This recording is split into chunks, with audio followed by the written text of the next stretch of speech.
امام جلال الدین سیوطی نے اپنی کتاب کے اندر تو واضح یہ الفاظ لکھے کہ حضور نے کہا کہ میرے بعد خلیفہ حضرت ابو بکر ہوں گے اور ان سے آگے سوال پوچھ لینا۔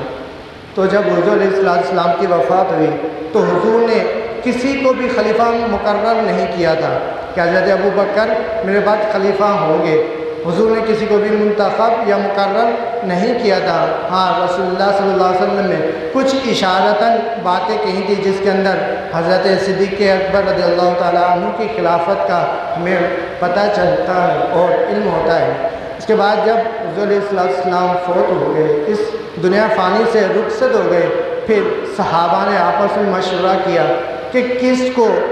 ہم اپنا خلیفہ بنائیں، جس کے ہاتھ پر بیعت کے۔ تو صحابہ جمع ہوئے اور حضرت سیدنا صدیق اکبر رضی اللہ تعالیٰ عنہ کے ہاتھ پر بیعت کی۔ پھر حضرت ابو بکر صدیق رضی اللہ تعالیٰ عنہ 2 سال تک خلیفہ رہے۔ آپ نے خلافت کا جو منصب ہے وہ 2 سال تک سنبھالا، 2 سال تک مسلسل آپ سنبھالتے رہے۔ اس کے اندر آپ نے جنگیں بھی لڑی ہیں، آپ نے معاملات بھی دیکھے ہیں، اور اسی کے بعد جب حضرت سیدنا صدیق اکبر رضی اللہ تعالیٰ عنہ کی وفات قریب آئی تو آپ رضی اللہ تعالیٰ عنہ نے حضرت عبد الرحمن کو بلا کر پوچھا کہ حضرت عمر کے بارے میں تمہاری کیا رائے ہے؟ تو حضرت عبد الرحمن نے کہا کہ آپ مجھ سے زیادہ ان کے بارے میں جانتے ہیں۔ حضرت سیدنا صدیق اکبر رضی اللہ تعالیٰ عنہ نے کہا پھر بھی آپ بتائیں۔ تو انہوں نے کہا کہ جوانان میں سب سے بہتر ہے۔ پھر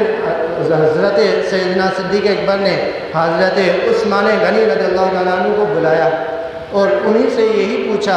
کہ آپ حضرت سیدنا عمر فاروق کے بارے میں کیا کہتے ہیں؟ تو حضرت عثمان غنی نے کہا کہ آپ مجھ سے زیادہ ان کے بارے میں جانتے ہیں، آپ کو علم ہے۔ پھر حضرت سیدنا صدیق اکبر نے حضرت مولا علی رضی اللہ تعالیٰ عنہ کو بلایا اور انہی سے وہی پوچھا کہ حضرت سیدنا عمر فاروق رضی اللہ تعالیٰ عنہ کے بارے میں آپ کی کیا رائے ہے؟ انہوں نے پھر وہی حضرت عثمان غنی رضی اللہ تعالیٰ عنہ والا جواب دہراتے ہوئے کہا کہ مجھ سے زیادہ آپ بہتر جانتے ہیں۔ پھر اسی کے بعد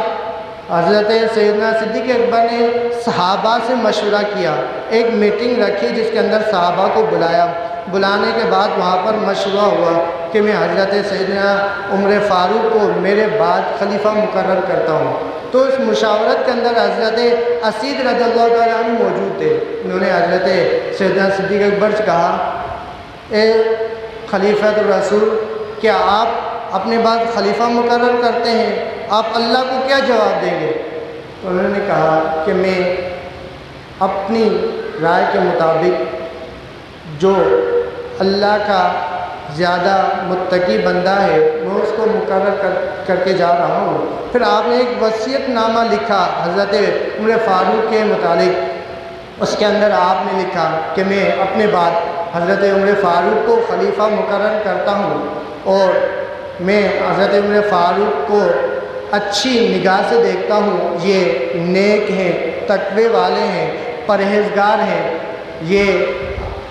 آپ کے لیے بہتر ہوں گے۔ اور آگے فرمایا کہ اگر میرے بعد یہ یہاں سے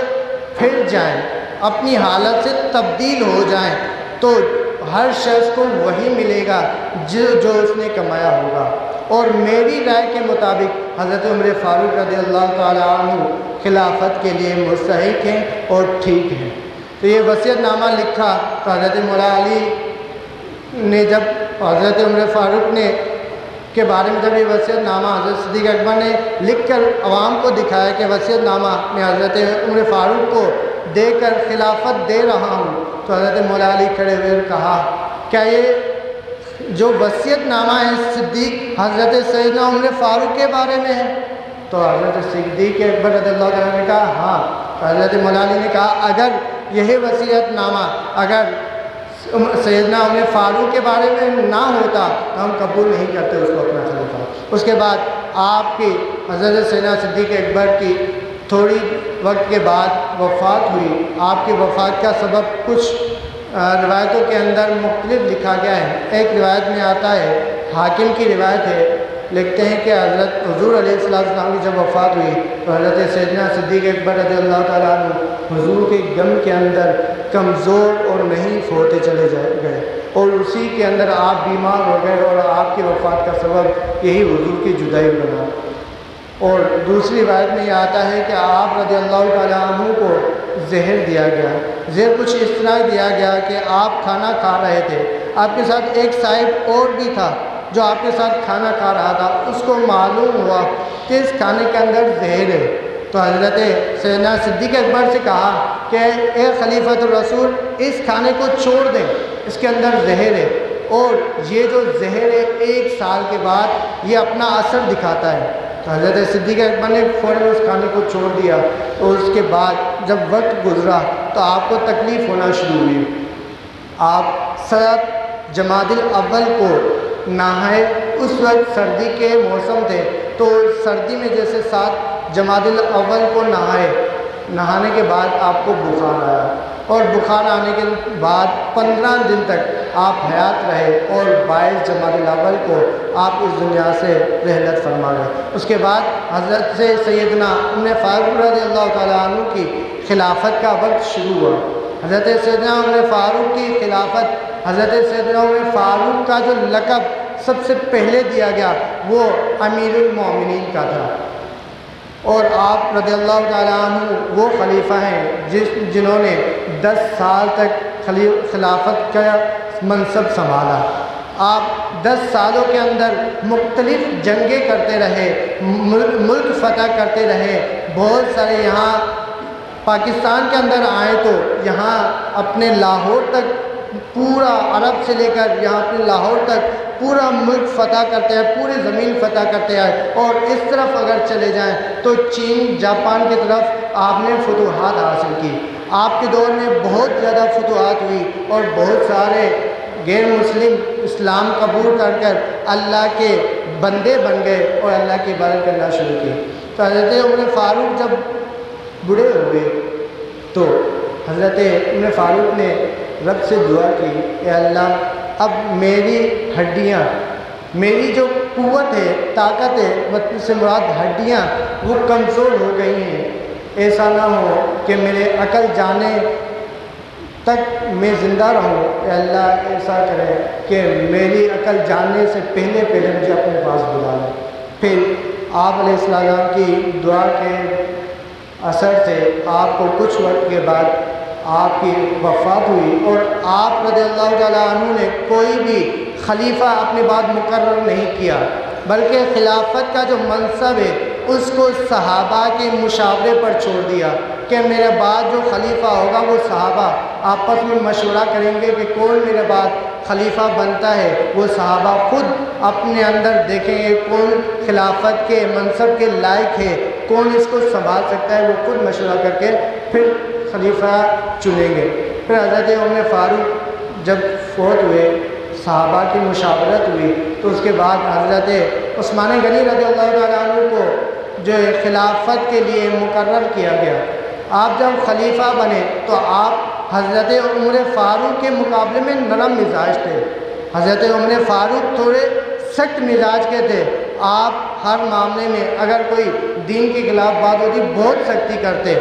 دین کے فرائض کے معاملے میں بہت سختی کرتے تھے۔ پھر اسی کے مقابلے جب حضرت عثمان غنی رضی اللہ تعالیٰ عنہ آئے، آپ تھوڑے نرم مزاج کے تھے، آپ نے لوگوں کے اندر تھوڑی نرمی ڈالی، نرمی رکھی، تو آپ کی خلافت سے لوگ تھوڑے زیادہ مائل ہونے شروع ہوئے، زیادہ خوش ہونے شروع ہوئے۔ 6 سال تک آپ کی خلافت پر کوئی انگلی نہ اٹھی، آپ کی خلافت پرسکون گزری 6 سال تک۔ پھر اگلے جو 6 سال، کیونکہ حضرت عثمان غنی نے 12 سال تک خلافت کا منصب سنبھالا، جب 6 سال سکون سے گزرے اس کے بعد پھر کچھ فساد ہونا شروع ہوئے، فساد ہوتے ہوتے یہاں تک کہ حضرت سیدنا عثمان غنی رضی اللہ تعالیٰ عنہ کی وفات کا وہ لوگ سبب بن گئے کہ حضرت سیدنا عثمان غنی رضی اللہ تعالیٰ عنہ کو شہید کر دیا گیا ان کے گھر میں۔ آپ کے شہید کا واقعہ کچھ یوں ہے کہ آپ کے گھر کا محاصرہ کیا گیا، محاصرہ کرنے کے دوران کیونکہ وہاں پر جو محاصرہ کیا گیا اس کی وجہ حضرت مروان ہے، جو حضرت عثمان غنی رضی اللہ تعالیٰ عنہ کے حاکم مقرر کیے گئے تھے۔ پھر انہی کے حوالے سے پورا واقعہ بہت لمبا ہو جائے گا، تو اس کو مختصر کر کے وہ جو محاصرہ کیا گیا تھا وہ حضرت مروان کی وجہ سے کیا گیا تھا۔ تو جب لوگوں نے دیکھا کہ حضرت عثمان غنی ایسے باہر تو نہیں آئیں گے، ہم ایسے ان سے اپنا کام تو نہیں نکلوا سکتے، اب ایسا کریں محمد بن ابی بکر اور اسی کے ساتھ ساتھ تینی شخص اسی کے ساتھ مل کر انہوں نے یہ ارادہ کیا کہ حضرت عثمان غنی سے ہم اس طرح بدلہ نہیں لیں گے، بلکہ اس طرح کرتے ہیں کہ کیونکہ محاصرہ ہوا ہے اور گیٹ پر سیدنا علی المرتضیٰ رضی اللہ تعالیٰ عنہ کے 2 صاحبزادے کھڑے تھے، تو ہم اندر نہیں جا سکتے، محمد بن ابی بکر نے کہا۔ تو انہوں نے ارادہ کیا، یہ پلان بنایا کہ ہم دیوار کے اوپر سے چھلانگ کر جائیں گے۔ پھر وہ چھلانگ کر گئے، حضرت عثمان غنی خود اور ان کی ایک زوجہ موجود تھی، وہ چھلانگ کر آئے اور حضرت محمد بن ابی بکر حضرت عثمان غنی کے آگے داڑھی سے پکڑا۔ حضرت عثمان غنی نے کہا اگر آج یہ تیری حرکت تیرے والد دیکھتے تو وہ اچھا نہیں سمجھتے، تو حضرت ابو بکر فوراً پیچھے ہٹ گئے۔ پھر جو ان کے ساتھ 2 ساتھی تینی لوگ تھے وہ فوراً آگے بڑھے اور حضرت عثمان غنی کو وہیں پر شہید کیا، اور شہید اس وقت کیا جب آپ تلاوت قرآن پاک کر رہے تھے، اور آپ کے جو شہادت کا خون تھا وہ قرآن کی آیت کے اوپر جا کر گرا تھا، تو آپ رضی اللہ تعالیٰ عنہ کو وہیں پر شہید کیا گیا۔ پھر وہاں سے لوگ سارے حضرت علی المرتضیٰ رضی اللہ تعالیٰ عنہ کی بارگاہ میں آئے اور کہا کہ آپ اپنا ہاتھ مبارک آگے بڑھائیں تاکہ ہم آپ سے بیعت کریں۔ تو حضرت مولا علی نے کہا کہ تمہیں کس نے حق دے دیا کہ تم اپنا خلیفہ چنو؟ یہ تو صحابہ کے مشورے کے اوپر رکھا گیا ہے، میں ایسے نہیں بیعت کرواؤں گا، پہلے صحابہ کا مشورہ ہو جائے اس کے بعد بیعت ہوگی۔ پھر صحابہ کے مشورہ ہوا، وہاں پر میٹنگ لگی، میٹنگ کے اندر پھر خلیفے کے طور پر حضرت علی المرتضیٰ رضی اللہ تعالیٰ عنہ کو مقرر کیا گیا، آپ نے خلافت سنبھالی۔ پھر کیونکہ حضرت جو جنگی معاملات تھے وہ سنبھالے گئے، اور حضرت مولا علی کے جو خلافت کے دور میں اندرون کو حل کیا گیا، اور حضرت عثمان غنی کی کیونکہ 12 سال خلافت رہی ہے اور حضرت مولا علی کی 5 سال خلافت رہی۔ آپ رضی اللہ تعالیٰ عنہ کے دور میں جنگ جمل بھی ہوئی ہے، جنگ صفین بھی ہوئی ہے۔ جنگ جمل کے اندر حضرت زبیر، حضرت طلحہ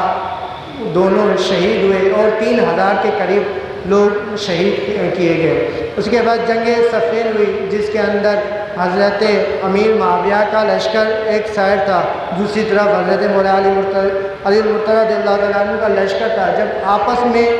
آئے اور ایک دوسرے کے آمنے سامنے ہوئے، لڑائی جب شروع ہوئی، جنگ شروع ہوئی، تو وہاں پر حضرت عمر بن عاص نے یہ مشورہ دیا کہ دونوں طرف مسلمان ہیں، اب مظلوم کا خون بہت زیادہ بہے گا، اب اس جنگ کو روکا کیسے جائے؟ تو آپ نے مشورہ دیا کہ قرآن کو نیزوں پر اٹھایا جائے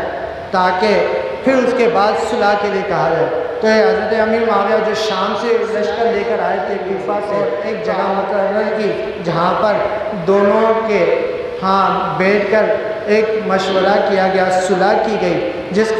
میں حضرت مولا علی کی طرف سے جو وکیل بنے وہ حضرت ابو موسیٰ اشعری تھے، اور جو حضرت معاویہ رضی اللہ عنہ کی طرف سے وکیل بنے تھے وہ حضرت عمر بن عاص تھے۔ پھر جب وہ وقت آیا اور جگہ پر دونوں بیٹھ کر صلح کی باتیں ہوتی رہی، صلح کے اندر حضرت ابو موسیٰ اشعری نے پہلے بات چیت کی، اس کے بعد حضرت عمر بن عاص نے بات کی، بعد میں یہ طے ہوا صلح کے اندر کہ اب حضرت مولا علی رضی اللہ تعالیٰ عنہ کو اس خلافت سے معذور کیا جائے اور اس کے عوض میں حضرت سیدنا امیر معاویہ کو خلافت دی جائے، کیونکہ حضرت سیدنا امیر معاویہ نے حضور کے دور سے ہی حاکم رہے ہیں، آپ کو تجربہ بہت زیادہ تھا، اور آپ کے دور میں آپ نے جب خلافت سنبھالی ہے تو آپ کی خلافت 20 سال تک رہی ہے، اور آپ کی خلافت صرف اور صرف پرسکون امن والی تھی، آپ کے خلافت کے اندر کوئی بھی جنگ نہیں ہوئی۔ تو آپ حضرت سیدنا امیر معاویہ کا جو دور گزرا ہے، خلافت گزری ہے، وہ بہت سکون اور امن والا گزرا ہے۔ اسی وجہ سے حضرت امیر معاویہ کو ضرب الامثال کہا جاتا ہے، جن کی مثال دی جاتی ہے کہ حضرت امیر معاویہ کی حاکمت، آپ کے خلافت جتنی مدت کسی اور نے خلافت نہیں کی، وہی پہلے شخص تھے جنہوں نے 20 سال تک خلافت سنبھالی ہے۔